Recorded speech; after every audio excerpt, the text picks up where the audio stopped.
Tela preta. Em letras brancas, o conteúdo desta obra é de responsabilidade exclusiva do autor e não representa a opinião dos membros do Conselho Gestor do Fundo Municipal de Cultura ou da Fundação Cultural Cassiano Ricardo. Projeto FMC Selvagens, projeto número 1347/FMC/2019, beneficiado pelo Fundo Municipal de Cultura. Em letras brancas e pequenas, webdoc. Em letras grandes e amarelas, selvagens. A palavra é dividida em 3 linhas. Ela escurece e some. A palavra webdoc escurece e some. Tela preta. Sobre fundo preto, em letras brancas, o que é a loucura? Numa sala branca, um homem negro de barba numa poltrona. A loucura já teve um fator do demônio, da punição, Rodinei do pecado. Costa, psicólogo E aí e professor atrelou universitário. não só a loucura, mas os comportamentos desviantes da moral e dos bons costumes. Então, assim, se você era uma pessoa que não se enquadrava naquela moralidade que existia naquela época, aquela coisa da retenção dos desejos, você também era considerado louco. E aí entrou a questão da moralidade. Não era visto, e nem chegava perto de ser visto como uma questão de saúde, mas sim era visto como algo que não deveria ser aceito. O louco era aquele que tinha um comportamento que as pessoas não aceitavam. O louco era aquele que tinha um comportamento que as pessoas não aceitavam. Se você trabalhar com a psicanálise, que é uma das linhas de enxergar o psiquismo humano, eu poderia dizer que existe estruturas mentais que vão sendo desenvolvidas ao longo do tempo, do seu desenvolvimento, que faz com que seja mais possível num processo de adoecimento, num processo que você não consegue lidar com as angústias, a resposta a essas angústias, você enlouquecer, com um mecanismo de defesa, sabe? Mas existem também as questões biológicas, existem áreas da ciência que acredita que são fatores neurológicos, questões de ordem de formação do próprio cérebro, assim. Há uma busca ainda por genes, há uma busca por uma genética que faz as pessoas enlouquecer. A loucura, quando a gente pensa em loucura, que a gente está falando de perder a cisão da realidade. E é obviamente que ambientes pesados, ambientes que testam a capacidade psíquica das pessoas, podem gerar enlouquecimento também, como uma fuga da realidade para lidar com uma sociedade tão maluca, tão perversa que a gente vive hoje, assim. Então são múltiplos os fatores que acabam gerando a loucura. Tela preta. Em letras brancas, doença ou transtorno mental? Tela preta. Na sala, Rodinei. Sabe uma gripe? Sabe um câncer? Meio que a gente sabe os porquês daquilo.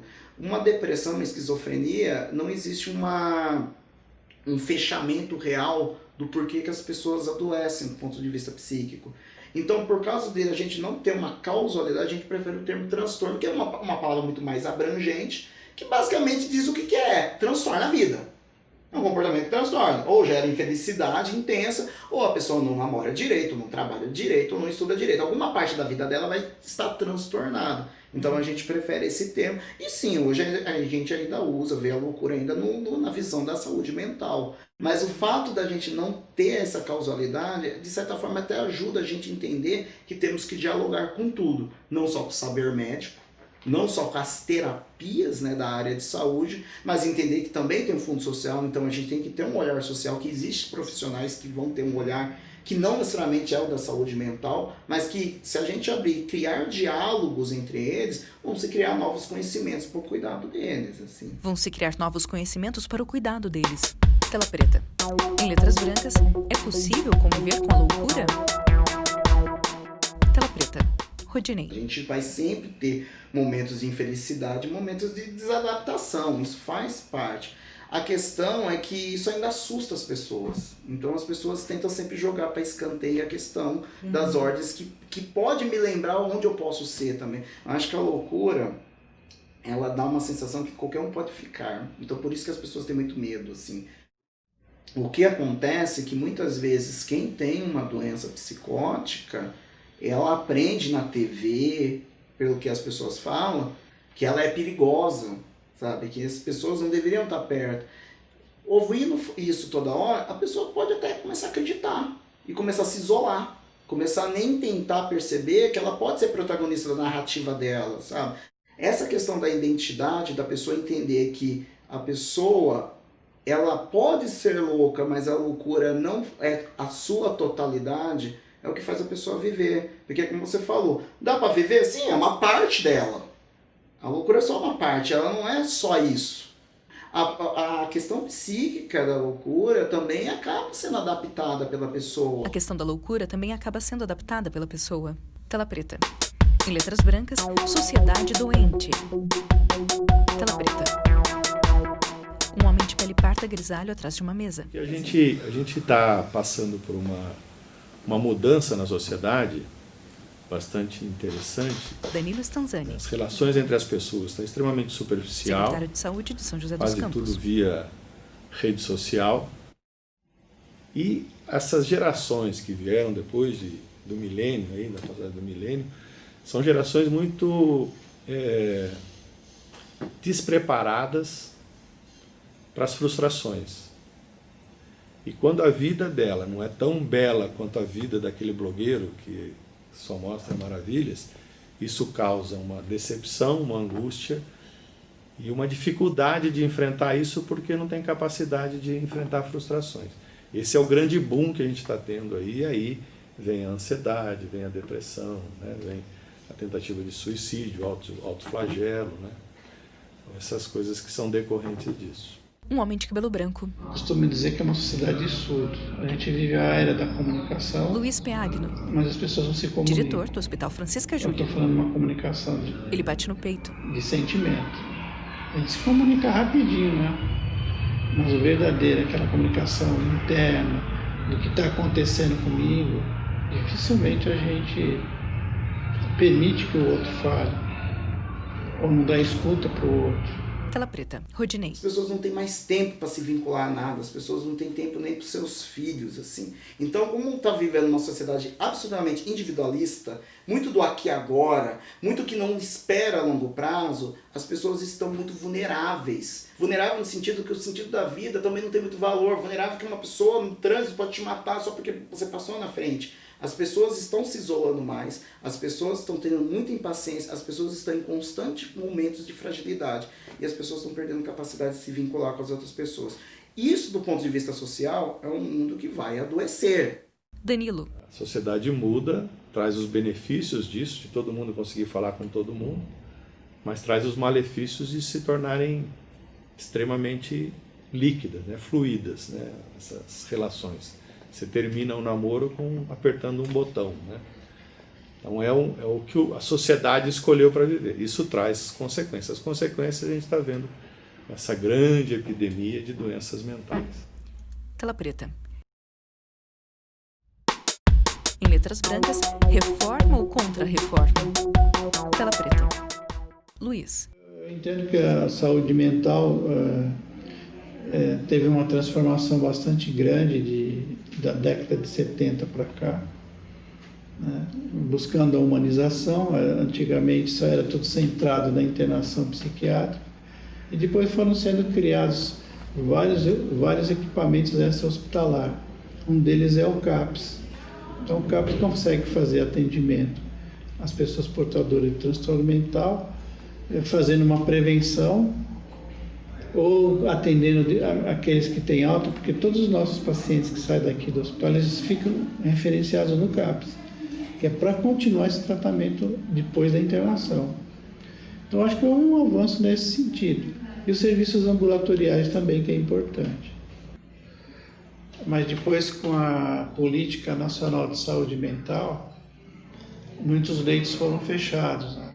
Dentro da Política Nacional de Saúde Mental, que é deshospitalizar, que os pacientes deveriam ser atendidos no CAPS, e aqueles que tivessem crise, isso é o que está escrito na Política de Saúde Mental Nacional, seriam atendidos em hospital geral. Homem calvo de barba Não grisalha. tem sentido, porque o hospital geral é um paciente de cama, Manuel da Costa P. de Júnior, leito, fica lá. fundador da Associação Chuí de Psiquiatria. O paciente com problemas mentais, ele não é de leito, não é próprio para um hospital geral. Luiz. Mas só que depois, em 2018, agora houve uma remodelação, o governo manteve os hospitais psiquiátricos, criou um ambulatório, acrescentando ao CAPS, enfim. houve uma espécie de uma revisão dessa situação e retornaram, mas não retornou completamente não. Tem muito hospital lá em São Paulo que fechou e não abriu mais. Mesmo porque o governo não dá apoio para fazer um hospital psiquiátrico. Hoje um hospital psiquiátrico que seja feito na base do SUS não sobrevive. Luiz. Porque não dá para ficar sem hospital especializado. As pessoas precisam desse atendimento. Os familiares precisam desse apoio. É só conversar com os familiares que têm uma pessoa portadora de transtorno mental, eles vão contar a história de cada um deles, que é muito dolorosa, muito difícil. Tela preta. Em letras brancas, mudanças no tratamento. Tela preta. Numa sala branca, mulher numa poltrona. Ela tem pele branca e cabelo Chanel. Eu acho que a principal mudança desse processo todo tem a ver com os avanços que a medicina teve. Quer dizer, se você pensar numa psiquiatria de 50 anos, a gama de medicamentos que havia disponíveis eram muito pequenas. Pacientes com um tipo de catatonia que a gente chama de catatonia séria. A pessoa fica tanto tempo naquele quadro que ela perde os seus contornos, fica parecendo um boneco de cera. Eu vi isso quando eu estava na faculdade e eu nunca mais vi nesses 25 anos de psiquiatria, porque a medicação avançou muito, então a gente não tem mais esse tipo de quadro. E tudo isso fez toda a estrutura mudar, né? Toda a psiquiatria, não aqui, a psiquiatria no mundo se modificou por conta de todas essas questões. E aí deu voz pra gente, que era de uma área que eu conseguia intervir muito pouco num paciente com um quadro tão grave, né? E hoje a gente consegue intervir.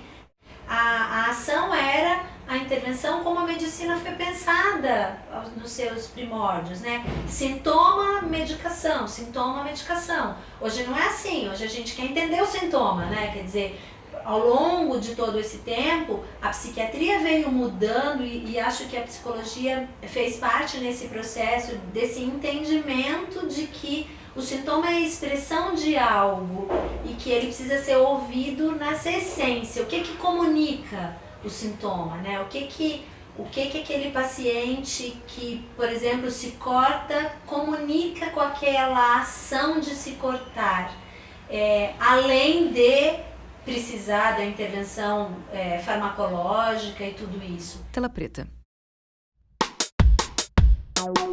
Em letras brancas, loucura e invisibilidade. Tela preta. Rodinei. A gente tem que pensar no aspecto geral da pessoa. A pessoa não é uma ilha, ninguém é uma ilha. A gente precisa ter ligações, a gente tem que criar vínculo. Talvez uma das grandes queixas que a gente tinha da questão da época asilar é exatamente isso. Nós tínhamos pessoas que tinham comportamento desviante das outras pessoas e tentaram resolver isso simplesmente fazendo ele sumir da frente de todo mundo. Mulher branca num teatro. Lá no livro do Foucault ele fala isso, que lá no princípio das coisas, né, antes de existirem os hospitais, Adriana Marques. Os manicômios, né, existia a nau dos loucos. Palhaço e arte terapeuta. A nau dos loucos foi esse barco que ficava à deriva, onde foi feita a higienização, entre aspas, né, que tiravam da sociedade os assassinos, as prostitutas, os loucos iam para esse barco e não tinha terra firme, eles viviam à margem. Rodinei.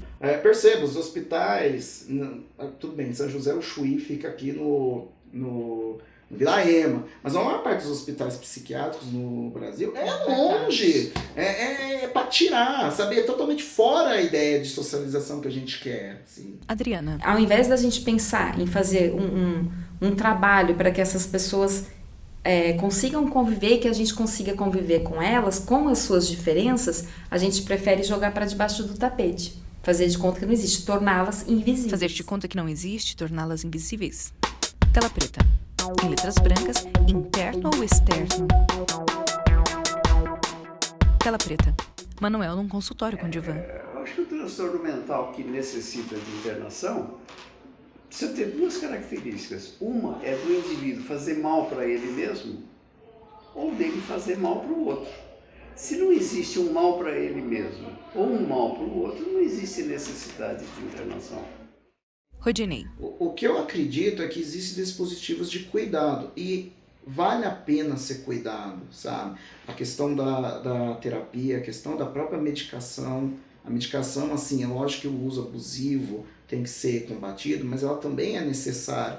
Mas o que ajuda, principalmente na loucura, a pessoa se sentir pertencente, sabe? Eu acho que a pessoa saber que mesmo com essa característica dela, porque a loucura normalmente não é uma doença como um resfriado que vai e não volta, é uma parte do psiquismo da pessoa que a pessoa vai carregar. Entender que essa característica não impede dela poder namorar, poder trabalhar, poder fazer um monte de coisa, eu acho que é o ponto principal. Luiz. Porque a gente acredita que a deshospitalização é muito importante para inserir as pessoas na sociedade, para conviver com as outras pessoas. Rodinei. Entenda que o hospital psiquiátrico, a existência dele pode ser substituído, por exemplo, com um CAPS Noite, por exemplo, que é uma pegada mais humanizada, sabe? Não quer dizer que a pessoa não vai ter que ficar internada uns tempos, mas já existe dentro das nossas leis dispositivos mais humanizados, que não tem tanta pegada asilar de antigamente. Como eu falei, quanto mais inserida na sociedade, mais ele vai se sentir pertencente, mais adaptado ele acaba ficando. Quanto mais inserido na sociedade, mais ele vai se sentir pertencente, mais adaptado ele acaba ficando. Tela preta. Em letras brancas, prevenção e cuidado. Tela preta. Danilo. A questão da prevenção da saúde mental, ela é multidisciplinar, digamos assim, né? Uma coisa que faz uma diferença gigantesca é a atividade física, né? Então, isso faz com que a gente tenha uma saúde mental mais estável, né? A gente responde melhor às adversidades da vida, né? Rodinei. Eu tenho pacientes que achavam que para poder entrar no shopping tinha que pagar. Pessoas que estavam aqui, sei lá, 30, 40 anos em São José e nunca entraram no shopping, porque achavam que tinha que pagar lá dentro, sabe? Pessoas que nunca se apropriou dos espaços públicos do município, sabe? Acaba se isolando, e aí você acaba se isolando, você não se integra, você adoece mais mesmo. Uma pessoa ir para um shopping, para um cinema, sair, fazer um artesanato com os amigos, lançar uma festa, isso gera saúde nas pessoas. Manuel. E existem trabalhos que mostram que alternativas a medicamentos, em diversos casos, não em todos, mas, por exemplo, em depressões não muito graves, em casos de ansiedade, a alternativa de exercícios físicos é superior à alternativa de medicamento. O trabalho é um outro remédio importante, é trabalhar. Trabalhar é importante. Vamos tirar os excessos que existem de trabalho, como o trabalho noturno, por exemplo. Mas fora disso, a gente ter obrigação, ter preocupações, eu acho que isso é muito importante. Luiz. Na realidade, os pacientes muitas vezes precisam de atenção, né? Precisa de um pouco de escuta, de acolhimento. Quem não precisa, né, Sr. Luiz? É isso, quem não precisa. Todos nós, em algum momento da vida, precisa dar uma paradinha para conversar com alguém, para organizar a nossa vida. Tela preta. Em letras brancas, assunto de família. Tela preta. Luiz. Ter uma pessoa portadora de transtorno mental em casa, dependendo da patologia, é bastante difícil. A gente sabe que é difícil. E muitas vezes a pessoa não consegue dar conta. Danilo. A saúde mental, ela é tão colocada de lado porque a família esconde o paciente psiquiátrico. Se a família fizesse barulho, se preocupasse tanto quanto o paciente com diabetes, hipertenso, infartado, a saúde mental estaria em outro patamar, sem sombra de dúvida, mas a família prefere esconder. Adriana. Então, a família, é muito difícil julgar os dois lados, sabia? É muito difícil, porque toda uma mudança, isso Jung falava, qualquer mudança gera um caos. Qualquer mudança gera um caos. Tela preta. Adriana. Então imagina, uma pessoa que na convivência já aparenta algum estranhamento, porque você vai ouvir os históricos das famílias, geralmente, era muito isolada, era muito isolado, não conversava muito, então tem algo já que, né, mas mesmo assim, você fala, às vezes é tímido e tal, e de repente a pessoa tem um surto. O surto é uma experiência muito intensa para uma pessoa, é uma experiência muito intensa, que para ela e para quem está à sua volta. Só que uma coisa é você ter um surto de né, você tá ali, você é uma profissional. Outra coisa é de você ver de um irmão, de uma companheira, de um companheiro, de um filho, de uma filha.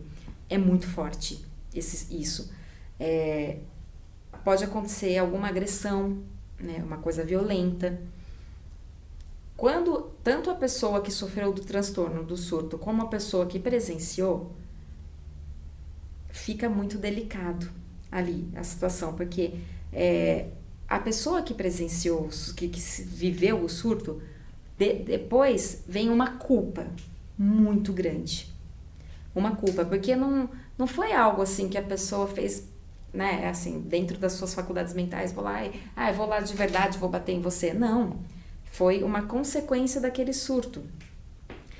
Então, gera várias questões, assim, familiares, sabe? Medos, a dor mesmo de como você me agrediu, entendeu? Então, tudo isso. Rodinei. E gera um medo também, como eu falei, a falta da causalidade do porquê das pessoas adoecem ou enlouquecem, ainda gera uma insegurança que em qualquer momento eu também posso ter isso. Ver alguém doente na minha família lembra da minha fragilidade também. Então, assim, se ele enlouquece, quem garante que eu não vou enlouquecer também? Sabe? Tanto que as pessoas não procuram tratamento, sempre com essa frase. Eu não faço tratamento, não vou para psicólogo porque eu não sou louco. Tela preta. Em letras brancas, pelo fim do preconceito. Tela preta. Luiz. Nós precisamos trabalhar o preconceito. Isso fala em todos os... e principalmente na saúde mental. Existe muita barreira, existe muito preconceito das pessoas para com as pessoas que têm o transtorno mental. Há muita rejeição também, há o estigma. Isso precisa ser trabalhado, isso precisa ser falado dentro da sociedade. Isso precisa ser discutido com a sociedade. Que é para devolver a essas pessoas a autoestima. Hoje os jovens, as pessoas como um todo, sofrem muito bullying, sofrem preconceito, não são ouvidas, não são acolhidas, né? São rejeitadas muitas vezes quando têm esses pensamentos, esses sentimentos. Então é no sentido de ouvir, de dar atenção e buscar ajuda de profissionais e de pessoas capacitadas para poder acolher e romper esse preconceito. A gente tem que romper essa barreira. Daniela. Eu acho que existem duas questões. A primeira é as pessoas que efetivamente lidam com psiquiatria e que compreendem os transtornos psíquicos na sua magnitude e que, portanto, fazem produção científica e investem nisso. E existem as pessoas que não têm vivência psiquiátrica e que têm opiniões a respeito desse assunto. E que às vezes são opiniões que não condizem com o que acontece, né? Eu estava brincando com você no começo da nossa conversa, que as pessoas olham para mim e falam: nossa, mas você trabalha em psiquiatria tão pequenininha, e eu trabalho em psiquiatria há 25 anos, nunca um paciente levantou a mão para mim. Quer dizer, o paciente psiquiátrico não é agressivo. Isso é um estigma, isso é ignorância, né? Isso é falta de compreensão. Muito pelo contrário, os pacientes são extremamente doces e gentis. Existem casos, obviamente, de agressividade, às vezes esses são os casos que inclusive encaminham o paciente para a internação. Mas, a partir do momento que esse indivíduo está inserido numa rotina estruturada, foi medicado, consegue participar do enquadre terapêutico, muito rapidamente a gente tem a remissão do quadro. Então, a gente tem a produção científica embasada e a gente tem muita falação que não tem correspondência e que muitas vezes presta um desserviço, né? Rodinei. A própria mídia ainda retrata a loucura de forma muito ruim, muito pejorativa. Eu vou dar um termo, por exemplo, que às vezes a gente nem percebe. É muito comum quando uma pessoa é uma pessoa ruim, uma pessoa que mata, as pessoas falam, essa pessoa é doente. Você vê, se atribui a maldade, a moralidade, ainda uma questão da ordem da doença mental. Então, assim, as pessoas ainda relacionam a doença e a loucura, como a esquizofrenia e as psicoses são as doenças, digamos, mais graves na psiquiatria, ainda com uma relação de moralidade, de ser errado, de ser ruim, de você não ser uma pessoa boa com relação a isso. Assim. Mulher parda ao lado de uma pintura. Graças a Deus, eu acho que está acabando um pouquinho esse paradigma que saúde mental é sujo, feio e pobre. Joseni Carvalho. Graças a Deus, a gente está conseguindo reparar. Auxiliar de enfermagem. Mas é por cada por si. Precisa realmente de uma coisa grandiosa, macro, para que a população em massa veja isso. Mas nós aqui embaixo que vamos fazer isso. É nos movimentos que a gente acabou de fazer semana passada, teve um movimento cultural, nós fizemos um sarau para fechar as oficinas. E no sarau foi um momento de poesia, do seu jeito, como você quer, lendo tirinhas ou não, fazendo a sua própria poesia. Né? E essa é uma oficina nossa. Poesia é a oficina do CAPS junto com a Fundação Cultural. Quando a gente chama a família ou os outros pacientes, eles ficam maravilhados. Mas é um café e vocês falam de normal. Aqui é uma área preservada para a pessoa fazer caminhada. As pessoas param de fazer a caminhada e ficam nos escutando, ficam vendo que aqui não é ambiente de louco, gritando, chorando, internando.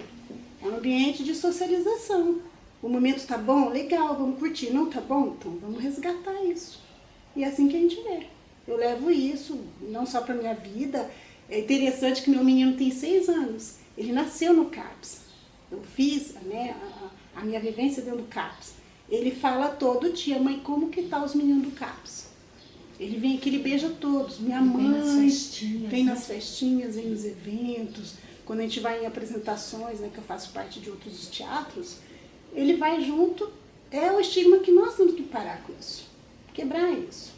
Vem de nós, da comunidade, da socialização. É um estigma que nós temos que parar com isso, quebrar isso. Vem de nós, da comunidade, da socialização. Tela preta.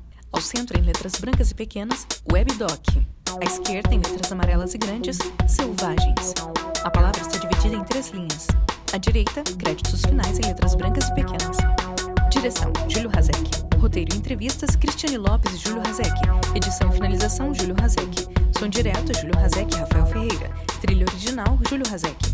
Entrevistados, Adriana Marques, atriz, palhaça e arteterapeuta. Danilo Stanzani Júnior, secretário de Saúde de São José dos Campos. Daniela Arana, Associação Chuí de Psiquiatria. Josene Carvalho Fernandes, auxiliar de enfermagem CAPS Sul. Luiz Peagno, diretor do Hospital Francisca Júlia, /CVV. Manuel da Costa Pinto Júnior, psiquiatra, fundador da Associação Chuí de Psiquiatria. Rodinei Costa, psicólogo e professor universitário. Tela preta. O conteúdo desta obra é de responsabilidade exclusiva do autor e não representa a opinião dos membros do Conselho Gestor do Fundo Municipal de Cultura ou da Fundação Cultural Cassiano Ricardo. O projeto é FMC Selvagens. Projeto número 1347/FMC/2019, beneficiado pelo Fundo Municipal de Cultura. Audiodescrição com roteiro e locução de Carolina Winter e consultoria de Michele Bellato.